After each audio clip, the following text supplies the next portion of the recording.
Ini judulnya apa? Pengajar apa? uh, Indo MS School Statistika. Oh, Indo MS School. Yuk, aku sabang-sabang nih. Maksudnya macam-macam. Assalamualaikum Pak Walid. Waalaikumsalam warahmatullahi wabarakatuh. Ya, suaranya.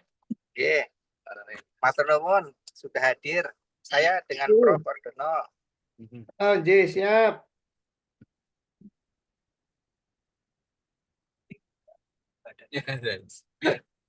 Belum mulai, Pak. Belum sebentar. Jam baru 16. Tamunya sinten Pak Agus? Ini mahasiswa. Oh, mahasiswa. Mahasiswa. Wah, seru ya berarti. MS School itu ya macam-macam nanti buka.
Apa?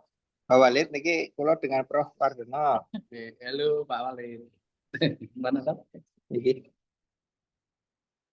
Halo Pak Walid. Ini. Pak sibuk Pak Walid sibuk.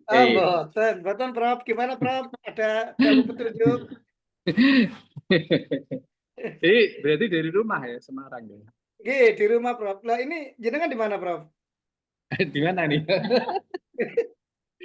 Pas pas duluan di Pekalongan.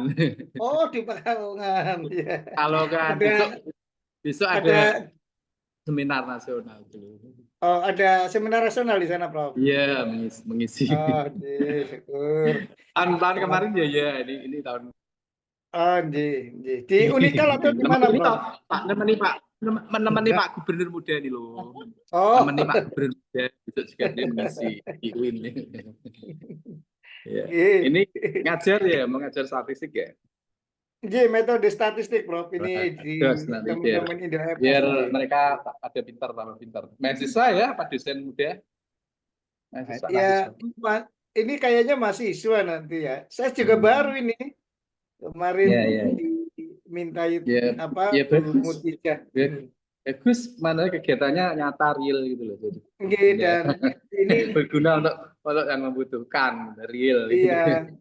Dosennya juga tersebar, ini ada dari UII, Oh. dari UGM, Oh. dari Undi begitu. Terus nganwe di rekognisi apa dia pakai Iya, namanya? iya. Rekognisi ya, betul ya. Di rekognisi. Akreditasi ya gitu-gitulah harus menyumbang nilai. Ini mahasiswa, ya mahasiswanya juga saya nggak tahu ini mahasiswanya dari mana saja nih. Saya mahasiswa di bawah. Ya pokoknya Mesa membutuhkan statistik untuk penelitiannya. Iya, semangat ya Pak Walid. Siap, Semangat. siap Prof. Selamat Oke, bertugas oke. juga. Ya, gitu. Luar biasa. Saya baru masuknya baru datang. Piyambak napa kali Bu Prof?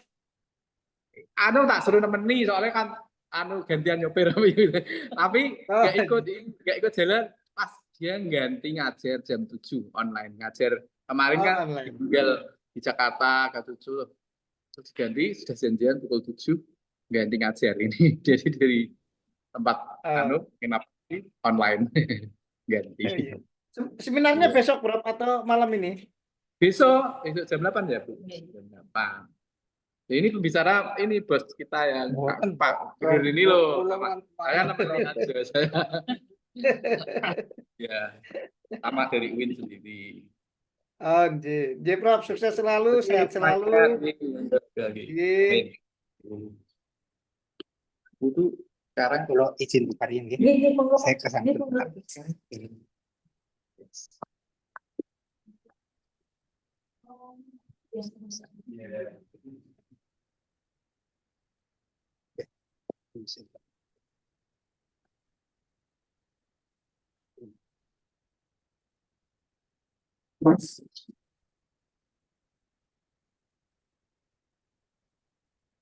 Oke, Bu Mutijah kita mulai, Pak Walid kita mulai Siap. ya. Siap Pak, bagus, siap. Bismillahirrahmanirrahim. Assalamualaikum warahmatullahi wabarakatuh. Waalaikumsalam warahmatullahi wabarakatuh. Alhamdulillahirrahmanirrahim. Wassalatu ala rasulillah la wala wala quwata illa billah. Yang saya hormati Bapak Ibu narasumber yang hari ini akan menyampaikan materi kuliah Indo MS School untuk statistika. Ini ada Pak Walid dari Universitas Negeri Semarang dan di sini ada Bu Mutijah. Terima kasih sudah hadir dan terutama bagi ini rekan-rekan mahasiswa mahasiswi dari matematika Indo MS wilayah DIY Jateng.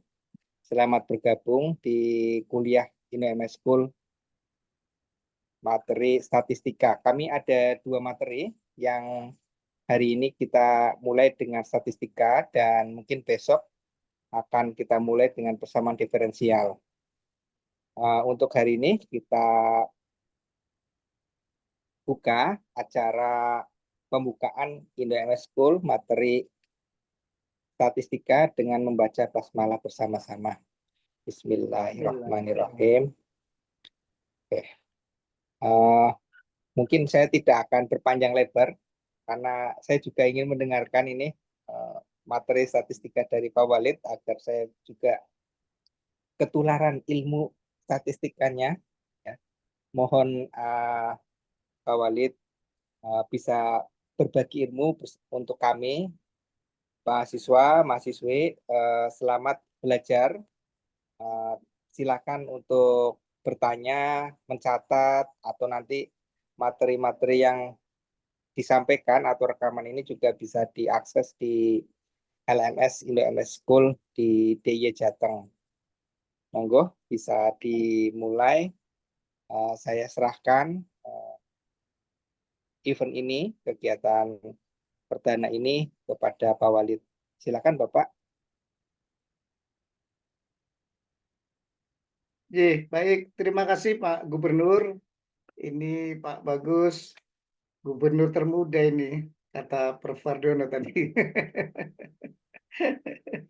Monggo, Bapak. Ya, terima kasih sekali waktu dan kesempatannya Pak Bagus dan teman-teman dosen, Bu Mutijah, sama admin ya, barangkali.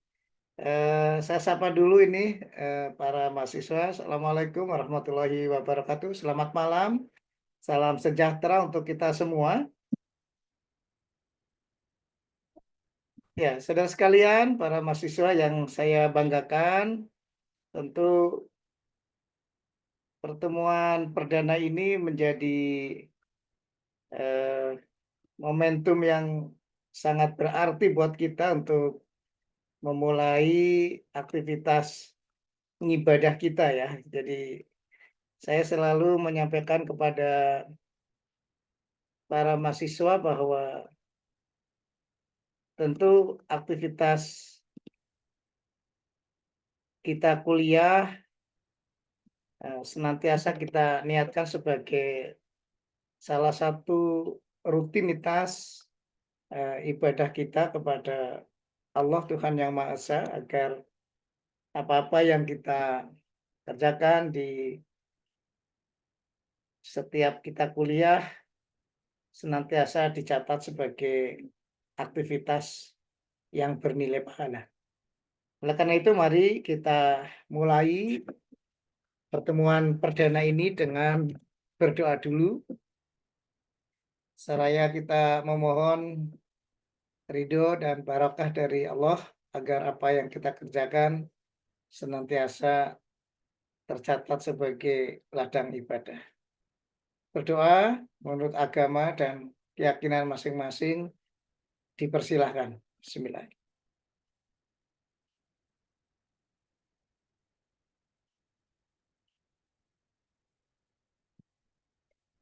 Berdoa selesai. Baik para mahasiswa yang kami banggakan, tentunya pada kesempatan kali ini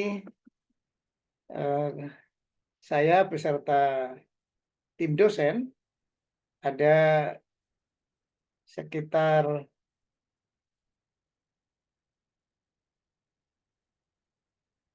7 dosen yang nanti akan mengampu mata kuliah ini. Mata kuliah yang akan kami ampu adalah mata kuliah metode statistika, dan beberapa dosen yang mengampu mata kuliah ini adalah dosen-dosen yang sudah sangat senior ya. Artinya beliau-beliau sudah juga semuanya bergelar doktor. Artinya ini juga teman-teman yang sudah sangat senior dan sangat berpengalaman mengajar di bidang statistik. Mudah-mudahan dengan para pengajar yang tentu senior ini bisa memberikan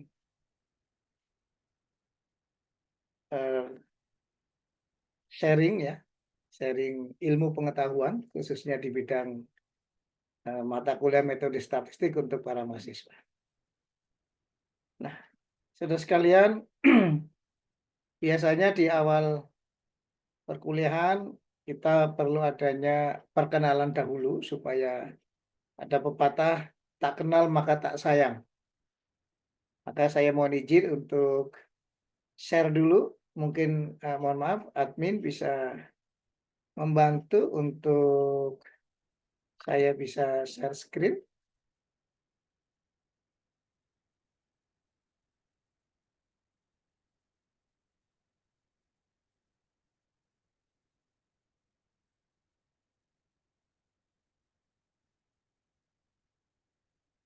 Ya. Baik, saya akan coba share screen, sudah bisa belum?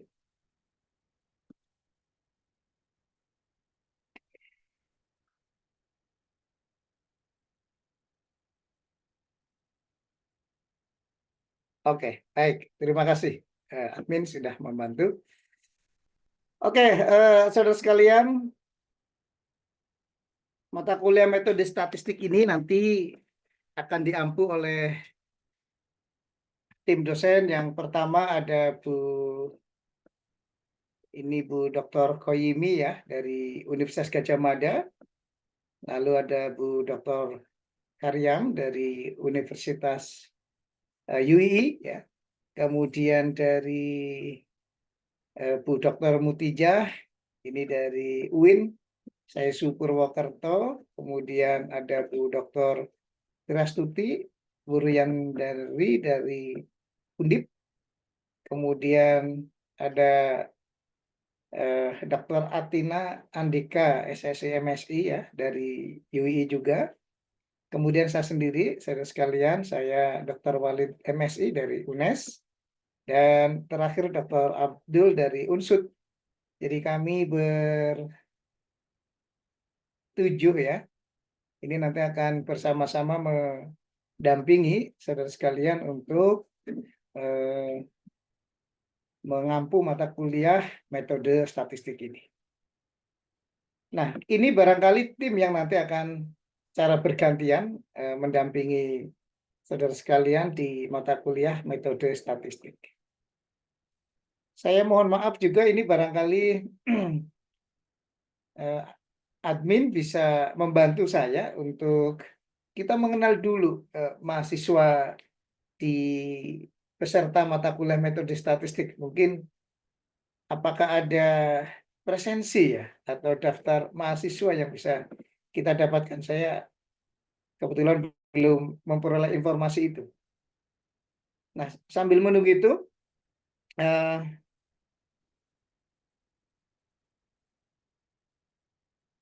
saudara sekalian, di metode statistik ini kita nanti tugas saya sampai pada bagaimana nanti saya akan mengantarkan Anda pada statistik deskriptif ya.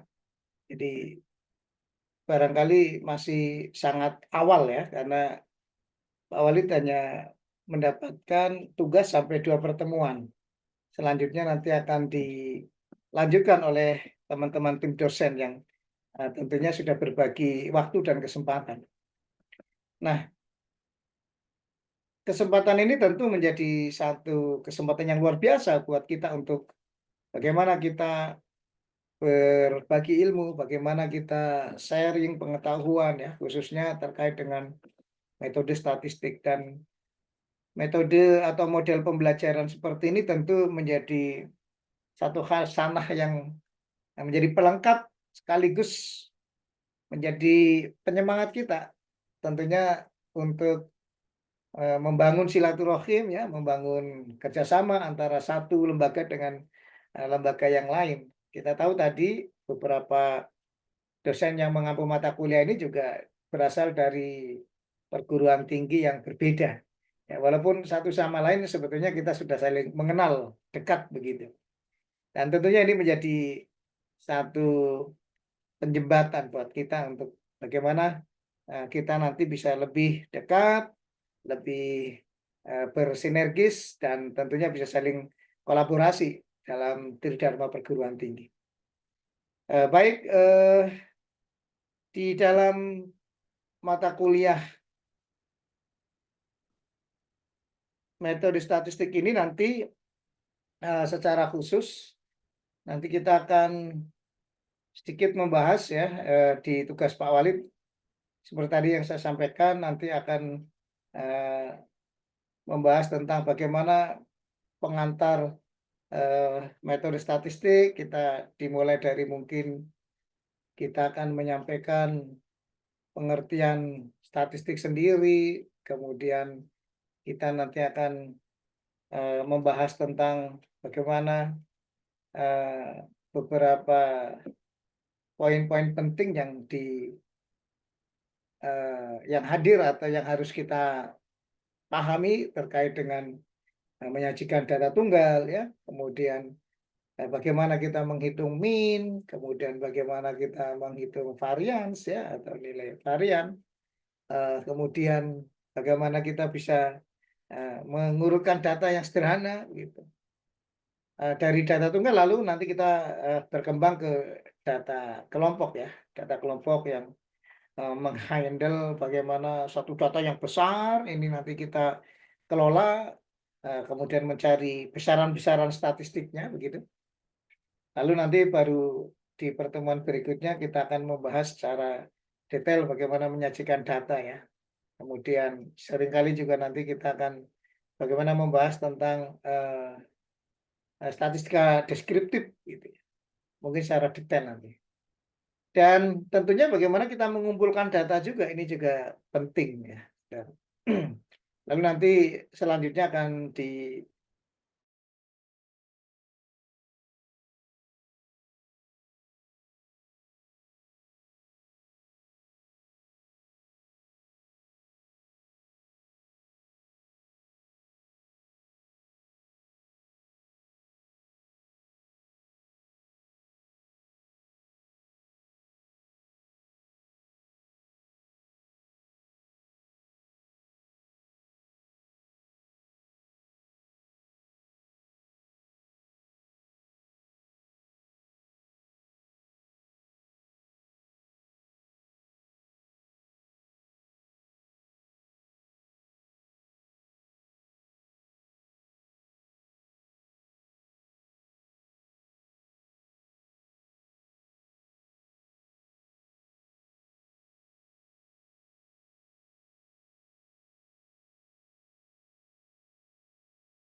Oke, mohon maaf saya barusan terpental dikarenakan mati lampu. Halo, selamat malam semuanya. Masih terdengar suara Pak Walid di sana?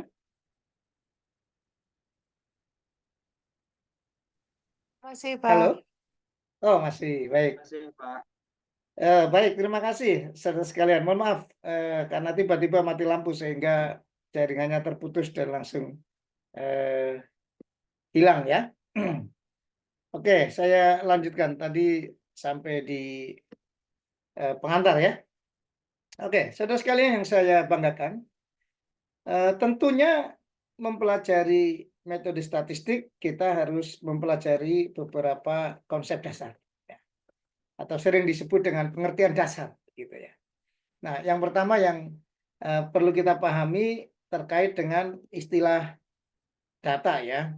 Jadi di dalam pengertian dasar, data ini merupakan objek penelitian yang dapat digambarkan dengan angka begitu ya. Nah, tetapi sekarang di zaman digital ini sekarang data tidak berupa angka saja. Tetapi dengan perkembangan yang luar biasa, data sudah tidak berupa angka tetapi sekarang image atau gambar itu juga sudah merupakan data. Ya. Kita tahu dengan perkembangan ilmu statistik, adanya deep learning misalnya, sekarang gambar itu bisa menjadi sebuah data. Kumpulan-kumpulan gambar, misalkan foto, ya video, bahkan itu juga sekarang sudah menjadi data. Maka dalam perkembangan dunia ilmu pengetahuan, maka data ini tidak hanya berupa angka yang sifatnya kuantitatif, tetapi sekarang bergeser, berkembang, data bisa berupa foto, bisa berupa video, dan lain sebagainya. Ini maka kita harus memahami dinamika perkembangan zaman ya, atau perkembangan ilmu pengetahuan dan teknologi. Nah, data-data yang berupa gambar ini juga bisa dianalisis sekarang dengan menggunakan perkembangan ilmu pengetahuan dan teknologi. Salah satu yang sering dikembangkan di statistik mungkin ada misalkan deep learning ya. Itu juga sudah bisa digunakan untuk menganalisis data. Bahkan banyak kemajuan-kemajuan aplikasi, program yang bisa dimanfaatkan oleh peneliti atau oleh ilmu kalangan akademisi untuk bagaimana kita bisa memanfaatkan perkembangan data yang berbentuk gambar sebagai salah satu contoh real. Misalkan kita ingin mengetahui perkembangan sebuah penyakit, misalnya penyakit jantung. Nah, sekarang penyakit jantung itu bisa dideteksi atau bisa dilakukan analisis melalui gambar yang terkait dengan kondisi jantung seorang pasien, dianalisis, kemudian perkembangannya diteliti dari gambarnya saja. Jadi gambarnya lebih real ya. Begitu pula aplikasi-aplikasi yang lain.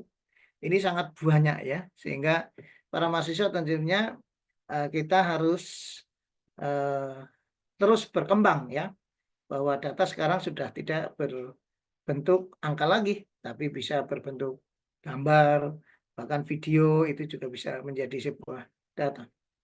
Nah, saudara sekalian, para mahasiswa yang saya banggakan, tentu dalam statistik kita sering mengenal ada dua jenis data. Data yang pertama yang di sini yang saya sebut sebagai data tunggal begitu. Biasanya data ini nilainya masih relatif jumlahnya belum terlalu banyak ya, sehingga belum membutuhkan adanya pengelompokan atau kelas-kelas ya tertentu. Jadi cukup di-handle dengan menggunakan hitungan yang cukup sederhana juga. Sehingga tidak perlu kita membuat dalam satu kelas-kelas interval tertentu juga ya. Dan biasanya jumlah data tidak terlalu besar. Berbeda dengan yang jenis data yang kedua, yaitu biasanya sering kita sebut sebagai data kelompok begitu. Nah, data ini jumlahnya sudah big data atau data yang besar begitu ya. Mungkin jumlahnya sudah ribuan, bahkan mungkin sudah juta. Sehingga kalau kita handle dengan menggunakan cara-cara penyelesaian data tunggal, tentu akan memakan waktu yang cukup panjang, cukup lama begitu, dan tidak efisien. Maka dari itu kita membuat adanya kelas-kelas atau kita kelompokkan dalam beberapa kelas atau n kelas ya. Dan itu biasanya nanti ada rumusan atau cara tersendiri ya untuk menyusunnya. Dulu waktu SMA juga sudah pernah dikenalkan bagaimana kita menyusun banyaknya kelas, panjang interval, dan lain sebagainya. Nah, kemudian berikutnya setelah kita mengenal data, lalu kita juga perlu melanjutkan apa yang sering orang ketika sudah mempunyai data, supaya data itu bisa dimanfaatkan, bisa memberikan kontribusi baik terhadap penelitian maupun pengambil kebijakan, tentu nanti kita harus bisa menyajikan data. Penyajian data ini tidak mudah, ya. Butuh seni, butuh kemampuan, butuh keahlian, dan tentu butuh konsep yang bagus supaya penyajian data yang kita berikan itu bisa memberikan makna secara jelas, ya, bisa memberikan gambaran secara nyata terkait dengan data yang kita peroleh, ya. Nah, biasanya dalam penyajian data ini kita harus mampu memberikan deskripsi, ya, agar data-data yang kita sajikan bisa memberikan informasi yang akurat, ya, terhadap apa yang kita berikan. Nah, penyajian data ini sekali lagi tentu membutuhkan nanti ada langkah-langkah yang baik, kemudian ada mungkin salah satunya mengurutkan data, ya, mengelompokkannya, lalu juga seringkali orang menyajikan data itu akan terasa boring kalau tidak menggunakan metode tertentu, ya. Misalkan kita harus menyajikan data dengan, kalau angka saja itu kan jenuh, tapi mungkin dengan tabel atau mungkin dengan diagram atau mungkin dengan metode yang lain atau cara-cara yang lain yang supaya orang ketika melihat tampilan penyajian data, oh jelas, oh ini jumlah datanya sekian. Misalkan kita ingin menyajikan data di sebuah desa misalkan. Sekarang kita mengenal ada desa statistik, ya, atau desa cantik istilahnya. Itu juga menjadi salah satu proyek. Misalkan di desa ini kita ingin tahu, sekarang kebetulan Pak Walid sedang masih bergelut dengan koperasi misalkan. Saudara mengenal ada koperasi merah putih, ya. Koperasi yang menjadi programnya Pak Presiden kita, Pak Prabowo. Bagaimana koperasi ini digadang-gadang ada 80 minimal 70.000 sampai 80.000, ya, koperasi yang merah putih yang didirikan di tahun ini, digadang-gadang supaya kita itu koperasi ini sebagaimana para pendiri negara kita supaya bisa makmur, sejahtera, dan merata, ya, dan merata. Karena berdasarkan data statistik jelas itu bahwa negara kita belum sejahtera, belum merata. Nah, ini menjadi pekerjaan rumah kita bersama supaya kita dari sisi keahlian kita di bidang statistik tentunya bisa memberikan sajian data yang tepat sehingga tentunya diharapkan bisa memberikan kontribusi buat pengambil kebijakan supaya pengambilan kebijakan itu juga entah lewat BPS atau lewat apa supaya data yang disampaikan kepada pengambil kebijakan adalah data yang real, bukan data yang manipulasi atau data yang ABS sehingga nanti kebijakannya jadi keliru atau tidak tepat guna begitu. Nah, salah satu contoh misalkan ini penyajian data di Koperasi Merah Putih yang sekarang lagi keren, ya, yang di mana pemerintah sekarang melalui Pak Menteri Keuangan sedang menggelontorkan 200 juta, ya. Maaf, 200 triliun. Nah, 200 triliun itu kalau di uang ini kalau ditumpuk begitu ratusan ribu misalnya itu bisa jadi berapa lapangan sepak bola saking banyaknya, ya. Jadi 200 triliun itu akan disalurkan ke Himbara, ya. Himbara itu ke Himpunan Bank Negara itu. Nah, ke Himbara ini nanti misalkan ada berapa bank gitu, ya, yang termasuk dalam kategori bank negara. Mungkin ada BRI, BNI, BTN, Mandiri, ya. bank-bank itu misalkan. Nah itu kalau misalkan masing-masing bank ini mendapatkan kucuran dana sekian triliun yang jumlahnya berbeda-beda. Maka ketika kita menyajikan data dalam bentuk angka, mungkin dalam bentuk tabel begitu, maka itu akan memberikan gambaran jelas. Orang membaca, oh BNI dapat sekian triliun, BRI dapat sekian triliun, BTN dapat sekian triliun, Mandiri dapat sekian triliun begitu. Nah, sehingga orang begitu membaca dengan judul misalkan penyaluran 200 triliun dari Kementerian Keuangan ke Himbara itu dalam bentuk tabel atau dalam bentuk diagram misalkan ya. Itu juga nanti terlihat, oh yang paling tinggi mana ini, yang paling banyak mana, oh ternyata misalkan BNI misalkan, oh BNI dari 200 dia dapat 51 triliun, oh berarti sudah lebih dari 25% misalkan. Atau oh yang paling kecil ternyata Mandiri, dia hanya dapat 10 triliun.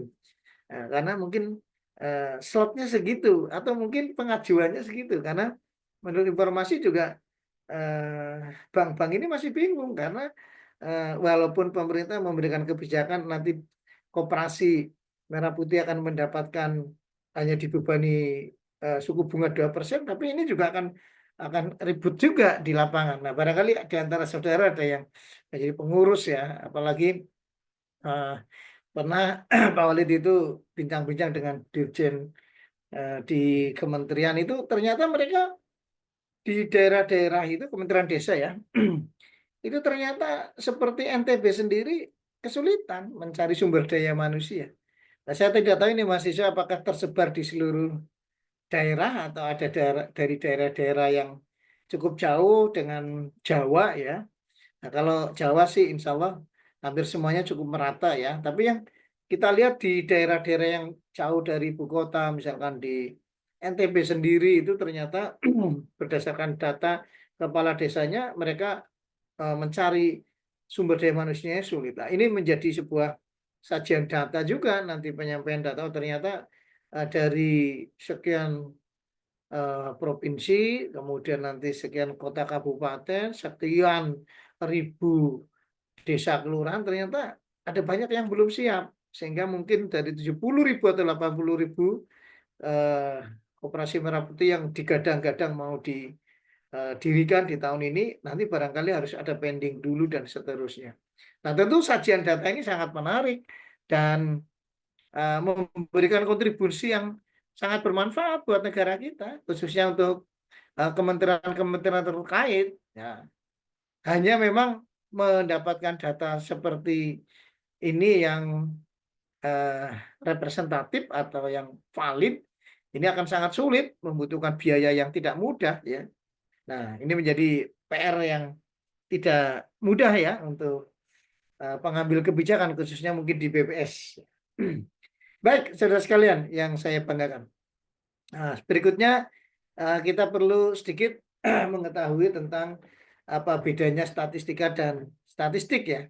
Nah, saudara barangkali ketika kita mempelajari ya, ilmu yang mempelajari tentang teknik, pengumpulan data, kemudian menyajikan data, lalu menganalisis data, lalu terakhir kita menarik sebuah kesimpulan, itu yang kita sebut dengan statistika gitu ya.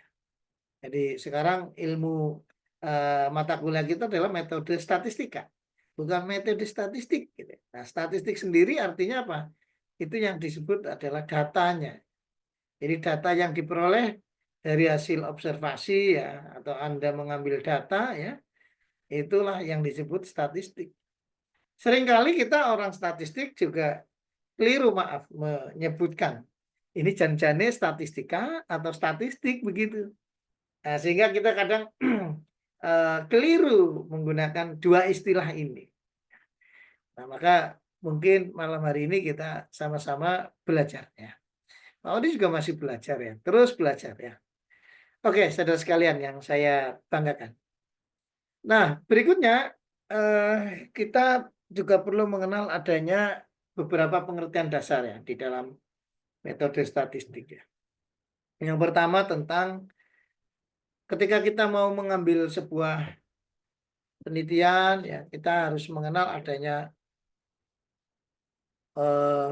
populasi dan sampel gitu ya. Jadi populasi ini biasanya diartikan sebagai kumpulan data ya secara keseluruhan gitu. Kemudian juga sering kali variabel-variabel yang terdapat dalam populasi ini sering disebut dengan sebuah parameter.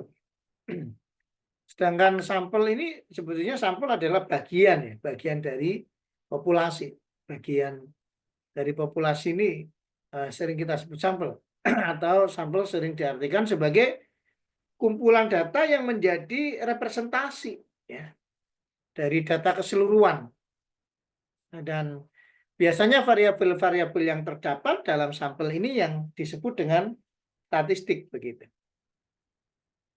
Nah, itu beda antara populasi dan sampel. Jadi populasi ini sampel merupakan bagian dari populasi. Contoh ketika barangkali kita mengambil populasi tadi kesiapan tentang aparat sebuah desa atau kelurahan membentuk sebuah koperasi merah putih misalkan KMP. Nah itu populasinya misalkan kita ambil di Jawa Tengah misalkan. Lalu kita ambil sampelnya di beberapa kota kabupaten. Nah nanti di kota kabupaten kita ambil mungkin kita mengambil SK Residenan karena Jawa Tengah itu terdiri dari beberapa SK Residenan ya. Mungkin SK Residenan Solo Raya itu ada berapa kabupaten, ada kota Surakarta, Sukoharjo, Wonogiri, Sragen, Boyolali. Ya, ada 5 ya, 5 kabupaten, 1 kota gitu kan, 5 kabupaten atau kota. Nah, dari 5 kabupaten kota itu nanti kita ambil 1 misalkan. Mana? Misalkan kita ambil Wonogiri. Lalu ada SK Residenan Pati. Ya, itu meliputi wilayahnya ada Pati sendiri, Jepara, Kudus, lalu Blora, dan Grobogan. 5 itu nanti kita ambil misalkan mana yang kita ambil sebagai sampel gitu. Oh, misalkan Jepara gitu. Lalu nanti di SK Residenan lain di Semarang. Semarang itu ada kota Semarang, Kabupaten Semarang, Demak, kemudian Salatiga dan Kendal. Ya, ada 5. Kita ambil di mana? Misalkan di Salatiga. Kemudian ada SK Residenan di SK Residenan Kedu. Ya, itu di sekitar Temanggung, Magelang, Wonosobo, ya. Kemudian mana lagi? Nah, itu nanti yang diambil mana? Misalnya Temanggung. Terus SK Residenan Banyumasan. Nanti ada Purbalingga, ada Purwokerto, Cilacap, Kebumen, Manggil, misalkan Cilacap. Yang terakhir SK Residenan di Pekalongan. Ada Pemalang, Pekalongan, Kota Pekalongan, Brebes, Tegal, ya, Batang. Nah, kita ambil misalkan di Kabupaten Brebes. Nah, itu kita ngambil populasinya Jawa Tengah, kemudian sampel-sampelnya di SK Residenan itu, baru nanti kita ngambil lagi desanya atau kelurahannya. Begitu seterusnya ya. Jadi itu sebagai implementasi atau cara kita menentukan misalkan sebuah populasi terkait dengan berapa persen kesiapan desa atau kelurahan untuk mewujudkan terlaksananya pembentukan koperasi merah putih misalnya. Ini sedang booming soalnya karena menjadi salah satu harapan ya buat pemerintah sekarang Pak Presiden supaya nanti Koperasi menjadi salah satu pilar ekonomi bangsa supaya maju sehingga bisa meningkatkan kesejahteraan. Kita sudah merdeka tapi sebagian mengatakan kita belum sejahtera. Baik, saudara sekalian yang saya hormati, yang saya banggakan. Selanjutnya ada metode statistik ya, yang ini sering disebut sebagai teknik pengukuran variabel-variabel yang terdapat dalam data sampel. Kemudian sering juga ada istilah pendugaan parameter, saudara. Nah, pendugaan parameter ini adalah teknik pengukuran variabel-variabel yang terdapat dalam populasi dengan menggunakan probabilitas. Nah, dengan menggunakan peluang ya. Oke, selanjutnya kita akan membahas tentang bagaimana menyajikan data atau bagian penyajian data.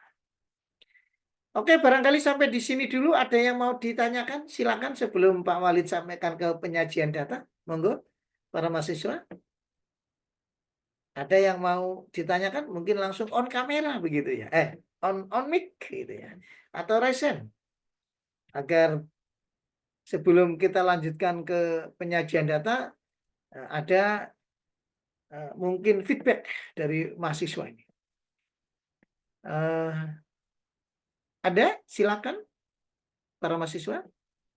Atau dari teman-teman dosen mau menambahkan barangkali? Bu Muti masih di sini, Bu Muti? Atau Pak Gubernur, Pak Bagus? Oke, Pak Walid. Ada yang mau ditambahkan barangkali Pak Gubernur? Monggo. Buatan Pak Walid. Monggo. Ya, Pak Bagus, mohon maaf kalau kita ingin tahu jumlah dan nama-nama mahasiswa, kira-kira gimana caranya ya? Saya belum tahu, mohon maaf karena saya baru. Ke sistem ke IndoMS DIY Jateng yang school.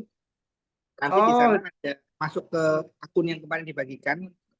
Oke, saya kebetulan sejak kemarin sampai siang tadi mencoba untuk masuk akun, tapi ada sedikit error begitu. Sudah Oh, nanti kemarin dibantu admin Pak Walid. Baik, terima kasih Pak Bagus. Oke, para mahasiswa, kalau tidak ada tanggapan atau respon atau pertanyaan, kita lanjutkan ya. Oke, saudara sekalian, para mahasiswa yang saya banggakan, terkait dengan penyajian data, maka seringkali kita juga kurang bijak ya dalam menyajikan data atau kurang tepat.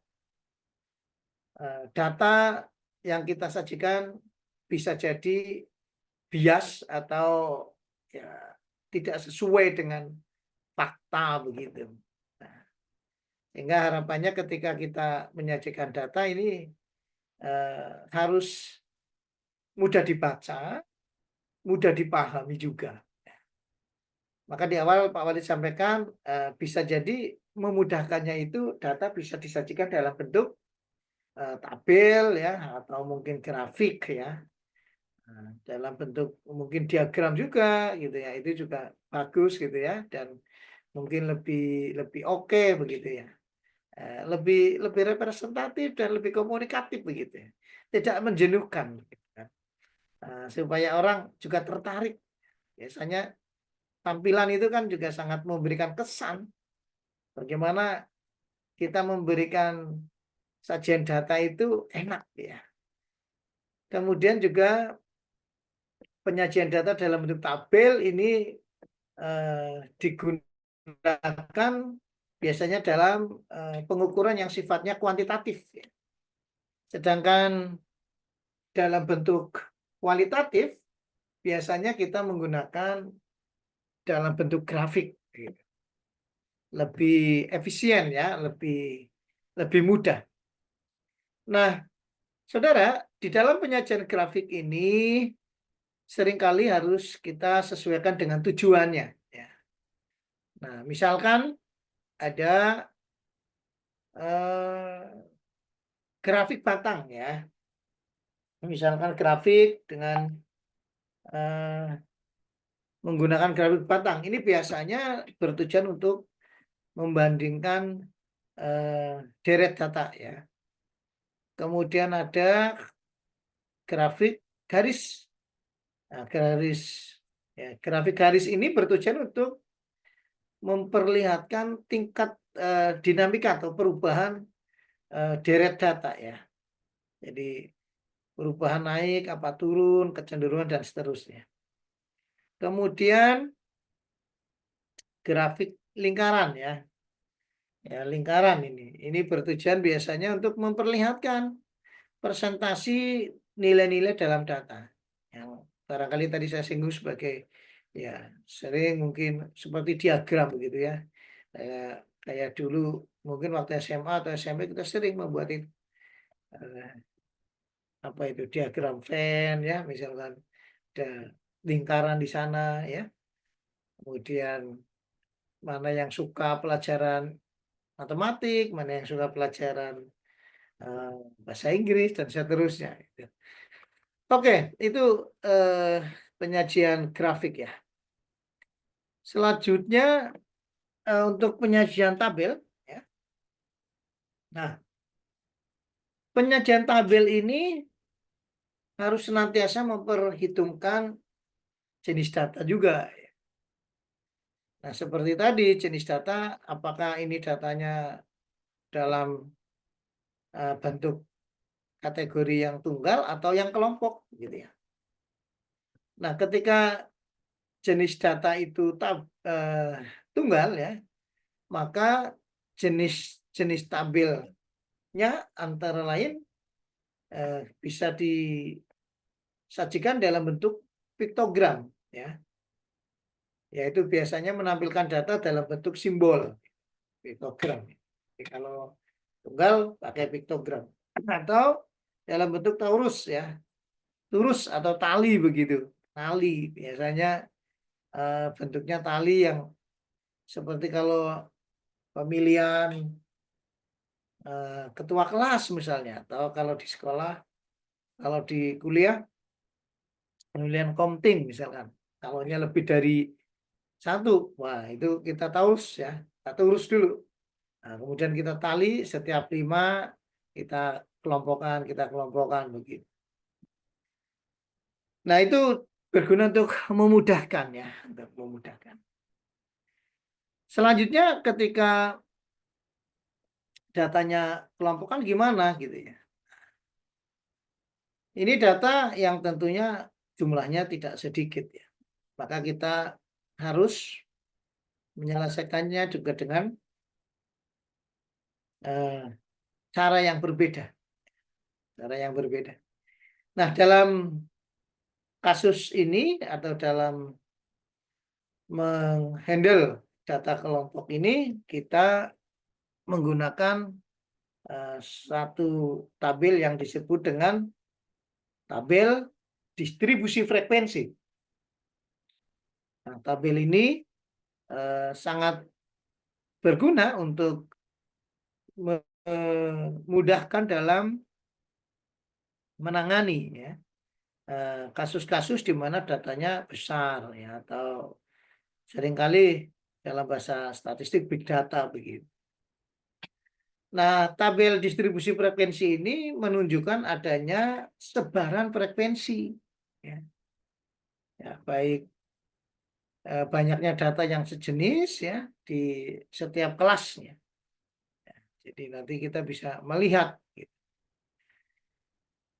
Nah, saudara sekalian, bagaimana menyajikan data dalam bentuk tabel distribusi frekuensi? Nah, ini beberapa langkah yang harus dipahami. Oke. Yang pertama, kita harus menentukan jumlah data. Atau sering disebut dengan N. Misalkan N-nya ada 100. Lalu dari sana kita bisa melakukan penentuan berapa sih nilai tertinggi ya, atau sering kita sebut Nmax-nya, N maksimum. Dan berikutnya menentukan nilai terendah atau N minimum.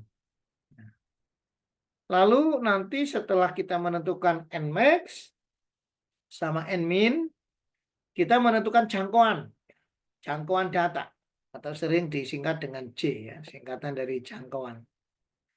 Nah, jangkauan ini dirumuskan dengan menggunakan rumus N maksimum dikurangi N minimum ya, ditambah 1. Lah, itu jangkauannya, J-nya ya. Lalu langkah berikutnya setelah kita menentukan itu jangkauan, kita menentukan banyaknya kelas. Banyak kelas. Atau sering disingkat dengan K ya, itu banyaknya kelas. Itu sama dengan 1 ditambah rumusnya 1 ditambah 3,3 log dari N. Log N. Baru setelah kita menentukan banyaknya kelas, kita tentukan interval kelas. Interval kelas dilambangkan dengan I, itu rumusnya jangkauan atau J dibagi dengan banyaknya kelas K. Itu beberapa langkah yang dulu pernah dipelajari mungkin waktu SMP atau SMA ya. Atau sering dipakai sekarang. Nah, nanti ini jangan dilupakan.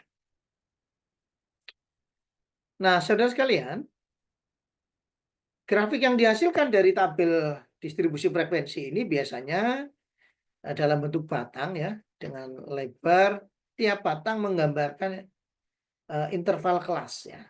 Dan tidak ada celah di antara batang satu dengan batang yang lainnya. Gitu. Jadi berimpit begitu ya. Nah, di dalam tabel distribusi frekuensi ini lebih jauh dapat dimodifikasi menjadi 2 macam tabel ya. Yang pertama ada tabel distribusi frekuensi yang relatif ya. Kemudian yang kedua ada tabel distribusi frekuensi kumulatif. Nah, yang relatif bagaimana, saudara sekalian? Bahwa yang relatif ini adalah tabel distribusi frekuensi yang frekuensi setiap kelasnya dibagi dengan jumlah data ya, serta disertai dengan persentase dari jumlah tiap kelas ya, yang diperoleh dengan mengalihkan frekuensi relatifnya tiap kelas dikalikan dengan 100. Nah, grafik yang digunakan untuk menyajikannya ini biasanya dalam bentuk grafik lingkaran ya. Bentuk lingkaran. Nah, sementara yang kumulatif ya, tabel distribusi frekuensi kumulatif yaitu tabel distribusi frekuensi yang interval tiap kelasnya diubah menjadi batas ketidaksamaan ya, kurang dari atau lebih dari, sehingga frekuensi tiap kelas merupakan akumulasi dari kelas-kelas sesudahnya, atau untuk ketidaksamaan kurang dari ini atau dari kelas-kelas sebelumnya ya, untuk ketidaksamaan lebih dari. Itu perbedaan antara frekuensi tabel distribusi frekuensi relatif dengan tabel distribusi frekuensi kumulatif. Nah, saudara sekalian, selanjutnya kita beranjak pada bagaimana membicarakan tentang static sample ya. Nah, static sample ini bertujuan untuk mengkarakterisasi ya data sampel sehingga dapat diperoleh gambaran tentang suatu populasi dalam tingkat akurasi tertentu. Dan dalam pengukuran statistik sampel ini ada beberapa jenis pengukuran ya. Ada jenis pengukuran. Yang pertama tentang pengukuran tendensi sentral. Nah, ini artinya apa? Yaitu biasanya kita sebut dengan rata-rata atau min ya. Kemudian ada juga ada nilai yang lain, nilai tengah atau median. Kemudian ada nilai lain adalah modus ya, atau mode. Kemudian ada nilai kuartil ya. Ada kuartil 1, ya, ada Q2 dan seterusnya. Kemudian ada moments. Ya. Nah, itu untuk pengukuran tendensi sentral. Selanjutnya untuk pengukuran dispersi.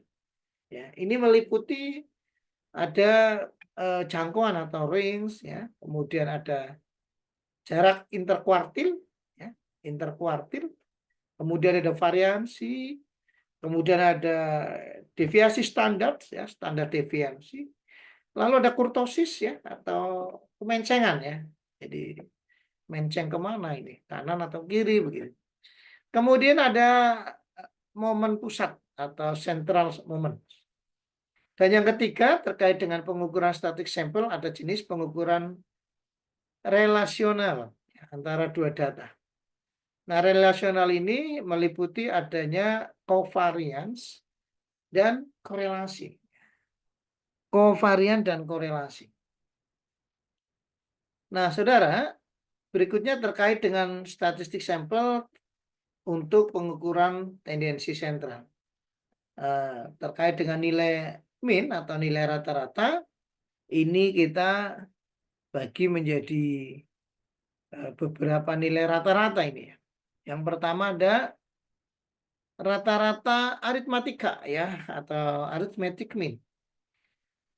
Nilai rata-rata aritmatika ini disimbolkan dengan X bar, ya, untuk data tunggal. Ini nilai rata-rata X bar ini bisa kita peroleh dengan menggunakan rumus 1/n sigma XI untuk I dari 1 sampai N, ya. Ini untuk data tunggal. Sedangkan X bar untuk data kelompokan ini 1/n sigma FI XI bar, ya. Maaf, XI topi di untuk I 1 sampai N. Nah, ini untuk kelompok tentunya ada frekuensinya di situ, ya. FI. Kemudian nilai rata-rata untuk geometrik, ya, atau geometrik mean. Ini dirumuskan dengan XG bar, ya. Ini singkatan dari X bar geometrik gitu. Ini sama dengan PXI untuk I dari 1 sampai N dipangkatkan dengan 1/n. Ini untuk nilai rata-rata geometrik. Lalu berikutnya ada rata-rata harmonik, ya, atau disingkat dengan X bar H, ya. X bar harmonik itu sama dengan atau rumusnya N dibagi sigma 1/XI untuk I 1 sampai N. Ini untuk rata-rata harmonik. Dan berikutnya ada akar rata-rata kuadrat atau root mean square. Ini dilambangkan dengan X bar RMS sama dengan akar dari sigma XI kuadrat I dari 1 sampai N dibagi dengan N besar. Itu terkait dengan titik sampel, statistik sampel, saudara sekalian. Nah, sekarang nanti untuk latihan. Nah, ini untuk latihan, ya. Ada data seperti yang tersajikan di atas itu, ya. Nanti coba dihitung berapa nilai rata-rata aritmatik, rata-rata geometrik, ya, rata-rata harmonik, dan rata-rata RMS-nya, ya, atau akar dari rata-rata kuadratnya. Nah, coba nanti diselesaikan sambil memantapkan konsep. Kira-kira sudah paham betul terkait dengan nilai rata-rata ini. Wah, ada 4 nilai rata-rata ini. Nah, mungkin barangkali selama ini yang mahasiswa tahu baru rata-rata min, ya, atau data tunggal maupun data kelompok. Ini ternyata ada, paling tidak ada 4 itu. Rata-rata geometrik, juga ada rata-rata harmonik, dan akar dari rata-rata kuadrat. Nah, nanti silakan diselesaikan, ya. Baik, mungkin sampai di sini. Adakah yang mau disampaikan para mahasiswa, tanggapan atau pertanyaan? Monggo. Saya buka pertanyaan. agar lebih interaktif kepada para mahasiswa. Disilakan, mungkin raise hand.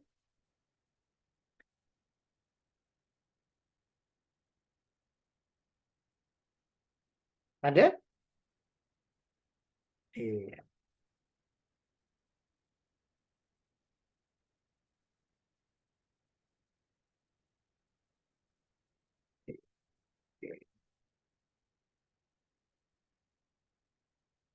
Baik. Tidak ada yang raise hand ya. Oke. Admin, mohon maaf, izin bertanya, admin, kita sampai jam berapa, Pak? Admin?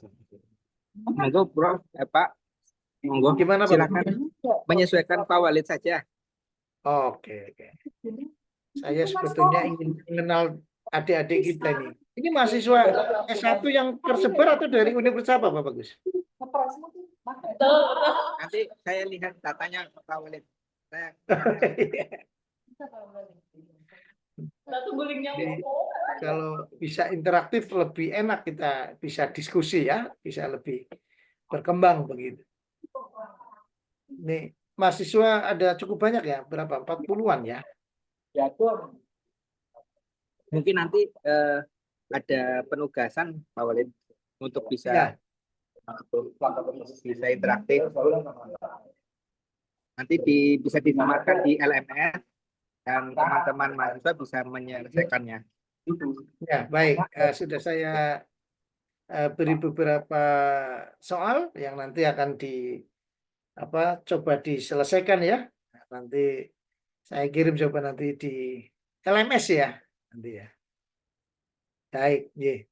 Baik, saya lanjutkan Pak Gubernur. Mungkin sampai jam 8, lalu nanti akan saya kirim interaktifnya di LMS ya untuk tugas-tugasnya. Terima kasih Pak Bagus. Oke, saudara sekalian yang saya banggakan, selanjutnya kita lanjutkan untuk pembahasan kita.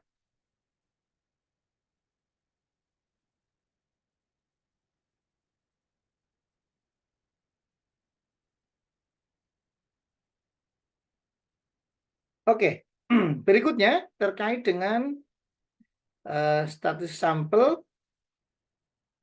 Sebentar.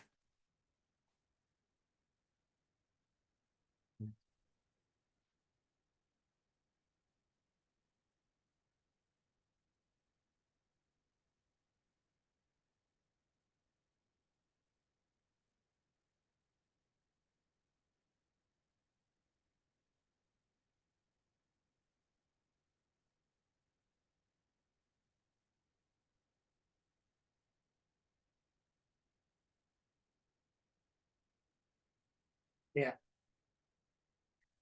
oke, mohon maaf. Ini saya baru menyadari ternyata baterainya sudah lowbat ya.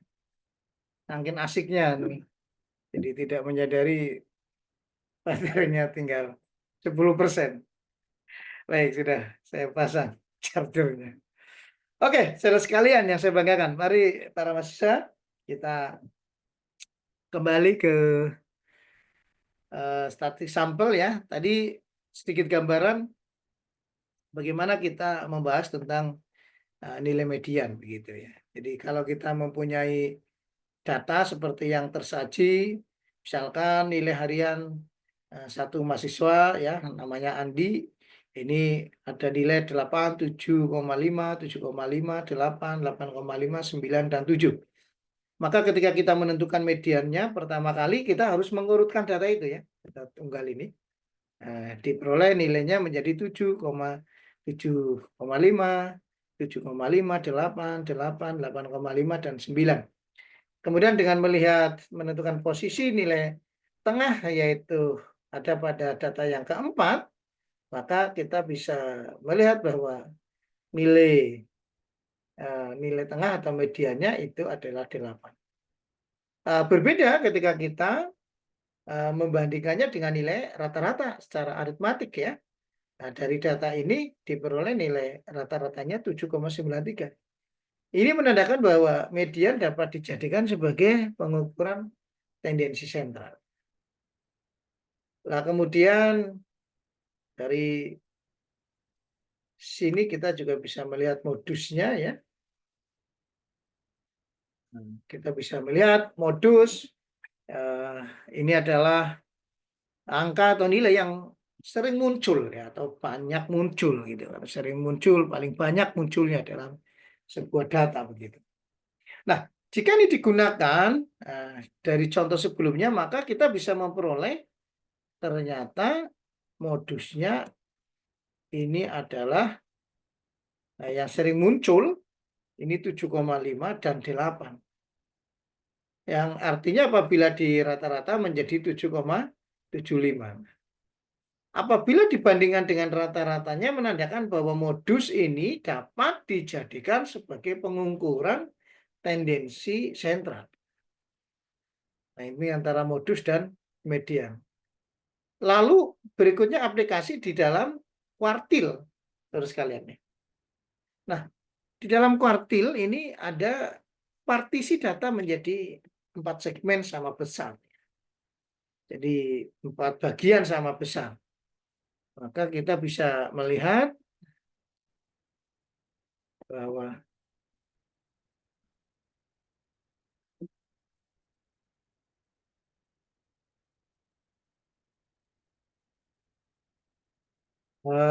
kuartilnya kita bagi menjadi 4 bagian sama besar dan kita menentukan ada Q1 ya yang memisahkan segmen pertama ya dan kedua. Lalu kita tentukan ada Q2 yang memisahkan antara segmen atau bagian kedua dengan ketiga. Lalu yang ketiga Q3 ini memisahkan segmen atau bagian ketiga dan keempat. Nah, dalam hal ini saudara sekalian bahwa nilai Q2 ini sering atau sama dengan mediannya begitu. Jadi Q2 sama dengan median. Nah, dengan syarat data harus terurut secara naik ya. Jika menggunakan data tadi contoh di atas maka kita bisa menentukan bahwa nilai Q1 ini adalah 7,5 ya tadi. Sedangkan nilai Q2 itu adalah 8 dan Q3 sama dengan 8,5. Maka rata-rata mediannya tadi itu sama yaitu 8. Nah, sedangkan momennya pada dasarnya merupakan bentuk umum dari nilai rata-rata ya, momennya. Jadi nilai rata-rata momennya ini dilambangkan dengan MR sama dengan 1/N sigma X I pangkat R untuk data tunggal begitu. Sementara MR sama dengan 1/N sigma FI kalikan dengan XI topi ya. Pangkat R ini untuk I1 sampai N untuk data kelompokan. Sehingga dalam hal ini dapat dikatakan bahwa rata-rata aritmatik ini adalah momen berderajat 1 ya, atau M1 biasa. Kita tuliskan dalam bentuk notasi M1. Nah, saudara sekalian, terkait selanjutnya dengan pengukuran dispersi ya. Nah, pengukuran dispersi ini yang pertama kita bahas tentang ring. Nah, jangkauan data. Nah, jangkauan data ini merupakan selisih antara nilai tertinggi dengan nilai terendah dalam suatu data. Nah, dari contoh sebelumnya kita bisa memperoleh ringnya itu dengan mencari selisih dari nilai tertinggi yaitu 9 dan nilai terendahnya adalah 7. Maka kita bisa mendapatkan nilai ringnya ini adalah 2 ya. Nah, lalu kita bisa menganalisis ya, bisa menghitung ya, bisa mencermati jarak interkuartil yaitu selisih antara Q3 dan Q1. Ini jarak antar interkuartil.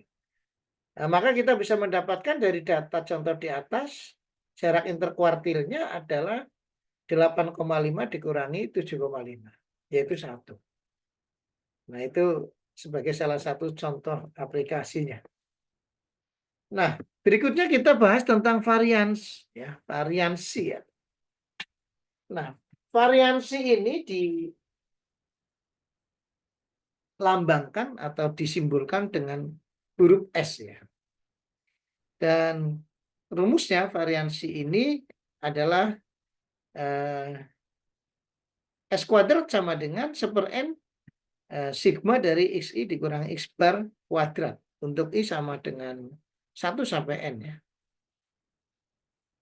Nah, ini alasan kenapa variansi dituliskan dalam bentuk S kuadrat, bukan S ya. S saja.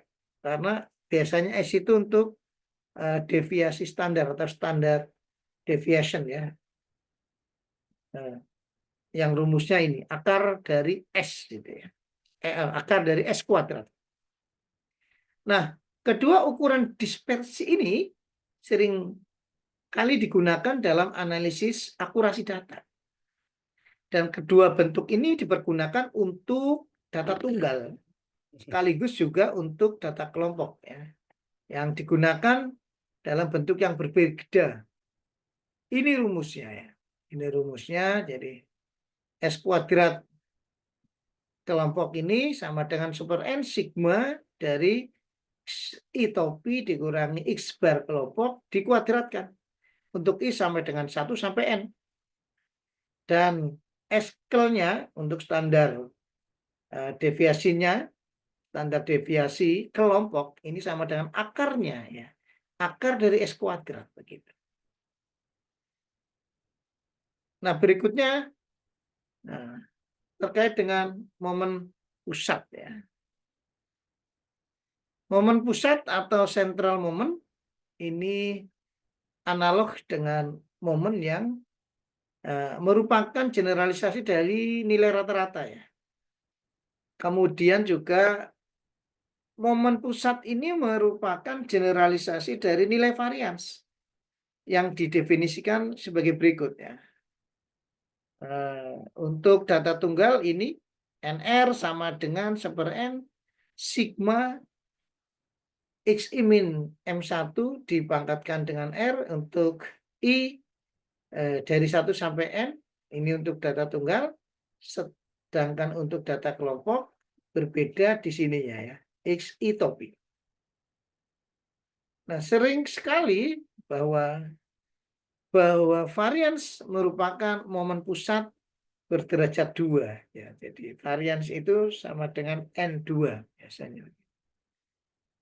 Oke, saudara sekalian, mungkin sebagai pengantar ya untuk statistik deskripsi sekaligus metode statistika di hari ini, mungkin Pak Walid menyampaikan secara keseluruhan di pertemuan perdana hal-hal yang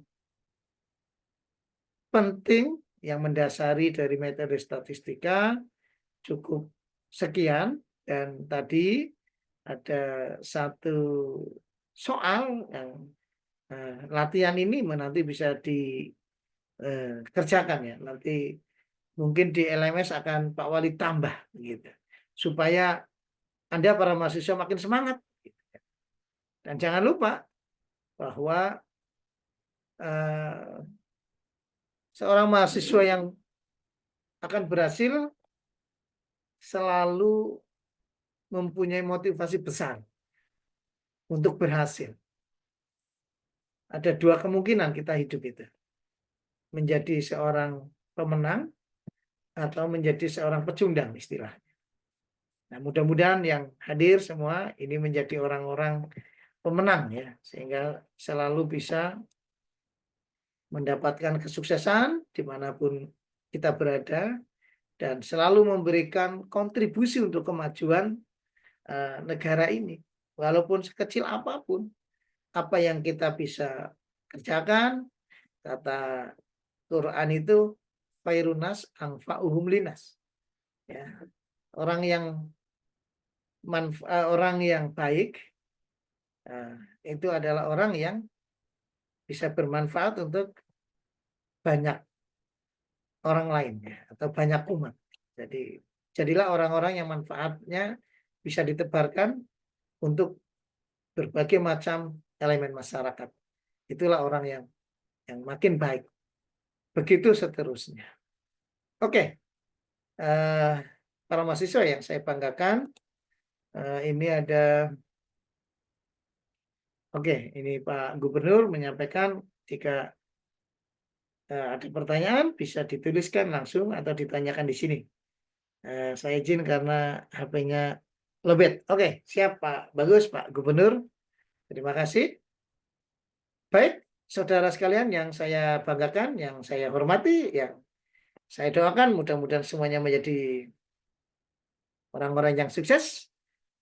Kami persilakan jika ada hal-hal yang perlu disampaikan, hal-hal yang perlu ditanyakan, atau hal-hal yang perlu diklarifikasikan. Monggo, Pak Walid memberikan kesempatan untuk para mahasiswa. Disilakan, monggo. Bisa raise hand? Ada? Monggo.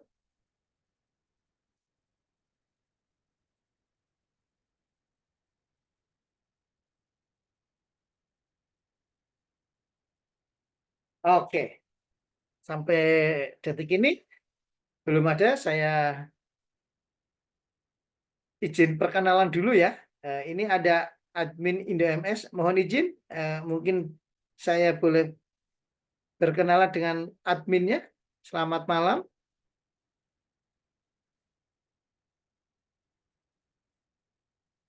Selamat malam, Bapak atau Ibu, admin Indo MS yang tergabung di sini.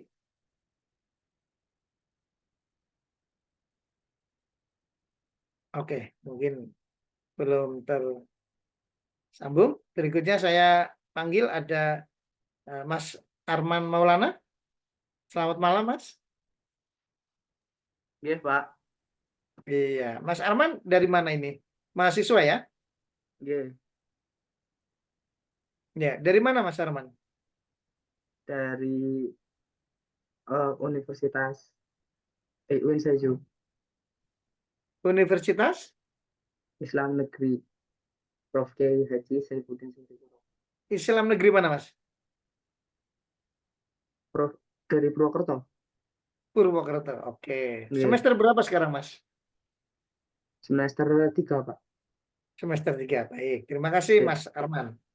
Iya. Berikutnya ada Mas Rizky Saputro. Hadir, Pak. Oh, maaf. Perempuan ya?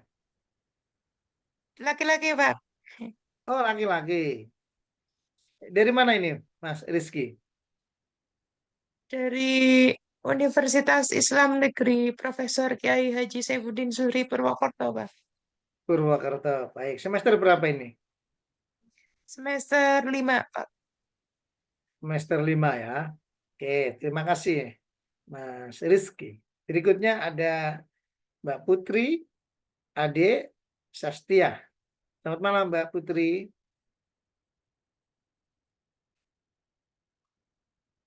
Selamat malam, Pak. Iya. Ini dari mana ini? Dari UIN Saizu, Purwokerto. Oke, UIN Seju. Semester berapa, Mbak? Semester 3, Pak. Semester 3 ya. Oke, terima kasih Mbak Putri. Berikutnya Oke, ada Mbak Silvi ya. Mbak Silvi Faturahma. Selamat malam Mbak Silvi.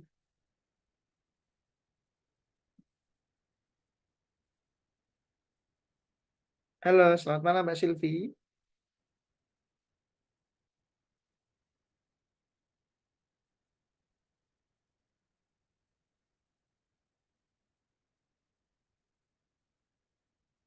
Oke, Mbak Silvi belum tersambung ya.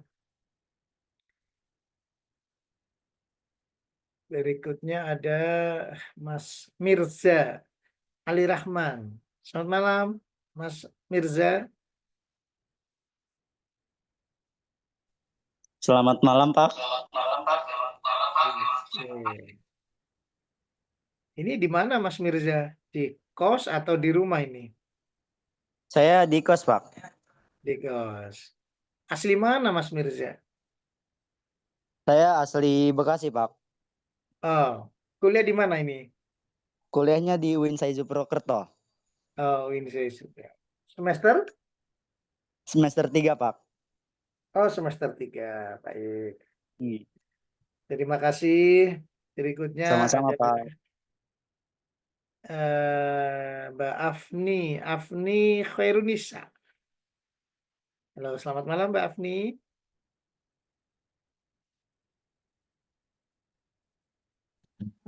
Selamat malam, Oke, Pak. iya. Semester berapa Mbak? Semester 3, Pak.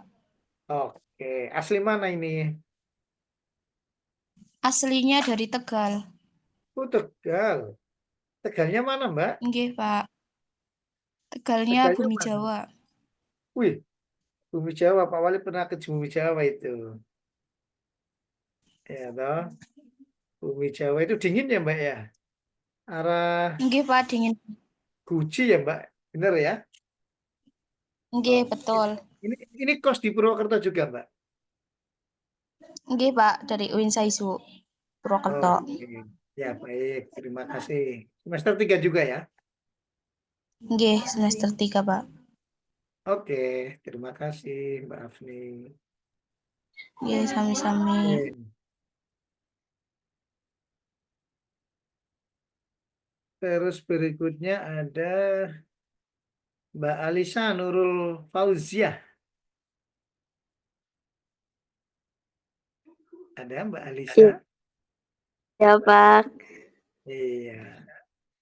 Anda semester berapa ini? Semester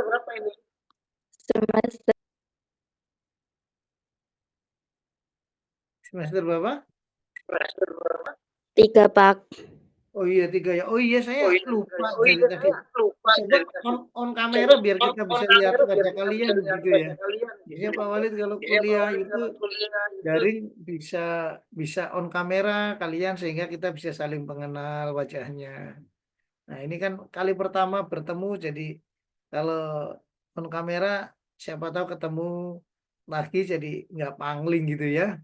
Begitu. Nah, on kamera kan. Ini Rizka sudah on kamera ini. Oke. Nah, Alisa. Alisa asli mana Alisa?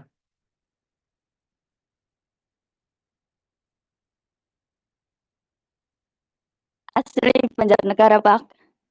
Oh, Banjarnegara. Kos juga ya? Iya, di Purwokerto. Di Purwokerto. Oke. Terima kasih. Berikutnya Sama-sama, ada Pak. Ahmad Fauzan. Mana ya Ahmad Fauzan ya?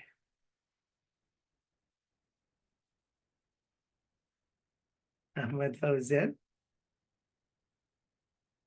Mas Ahmad Fauzan. Oke, masih belum. Halo Pak, Oke, halo, apa kabar Mas Ahmad Fauzan? Alhamdulillah baik. Ya, alhamdulillah. Yuk semester berapa Mas Ahmad Fauzan? Semester 3 Pak, Semester 3 ya. Asli mana Mas Ahmad Fauzan? Baturaden. Oh, Baturaden, Purwokerto ya. Nggak kos berarti ya, karena deket ya. Enggak Pak, Nah, Baturaden dingin juga ya Mas ya. banget Pak, Banget ya. Anda banget. asli sana aja terasa dingin ya, apalagi Pak Walid ya.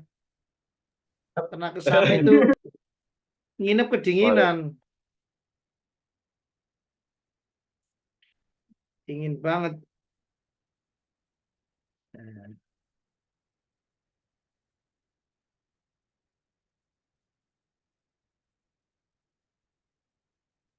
oke, Ahmad Fauzan. Mas Ahmad, Anda cita-citanya jadi apa, Mas? Bikin apa?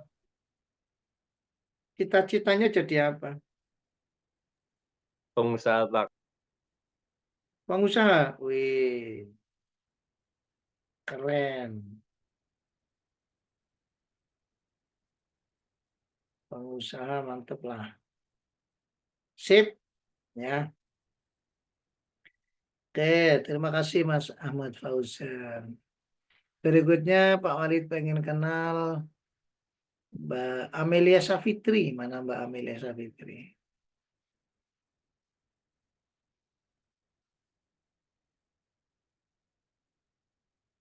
Ada?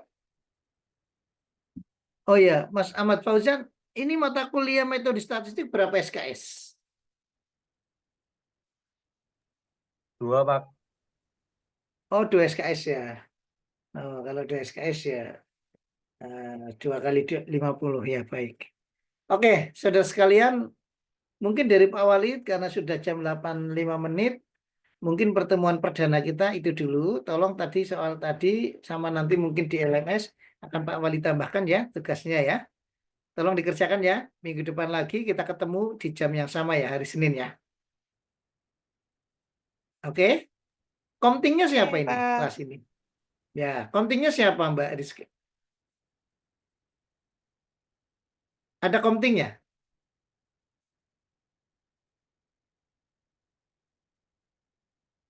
Oke. Atau mungkin Anda bisa mencatat nomor HP Pak Walid ya untuk komunikasi ya. Silakan disiapkan. Nah, nanti barangkali ada hal-hal yang mau ditanyakan boleh. 081 325 66 2983. Oke. Ya. Jadi HP Pak Walid Anda bisa lihat 081 325 662983. Sudah saya tulis di chat ya. Silakan barangkali Anda membutuhkan nomor HP Pak Walid dan sewaktu-waktu mau bertanya, mau konsultasi, boleh. Oke. Baik, saudara sekalian yang saya banggakan, demikian barangkali pertemuan perdana dari Pak Walid dan nanti minggu depan kita bahas lagi, terus berkembang, belajar yang rajin dan berdoa senantiasa agar apa yang menjadi cita-cita Anda sekalian bisa terwujud dengan baik dan selalu berkegiatan yang positif serta niatkan segala satunya sebagai ladang ibadah untuk kita sekalian. Yuk kita tutup dengan bacaan hamdalah bersama-sama. Alhamdulillahirabbil alamin. Maaf kalau ada kurang Alhamdulillahirobbilalamin. berkenan dari Pak Walid. Cukupkan sekian. Semoga apa yang kita kerjakan menjadi ladang ibadah buat kita sekalian. Kita akhiri wabillahi taufik walhidayah. Assalamualaikum warahmatullahi wabarakatuh. Waalaikumsalam warahmatullahi wabarakatuh. Terima kasih, Pak. Yes, sampai-sampai. Waalaikumsalam warahmatullahi wabarakatuh.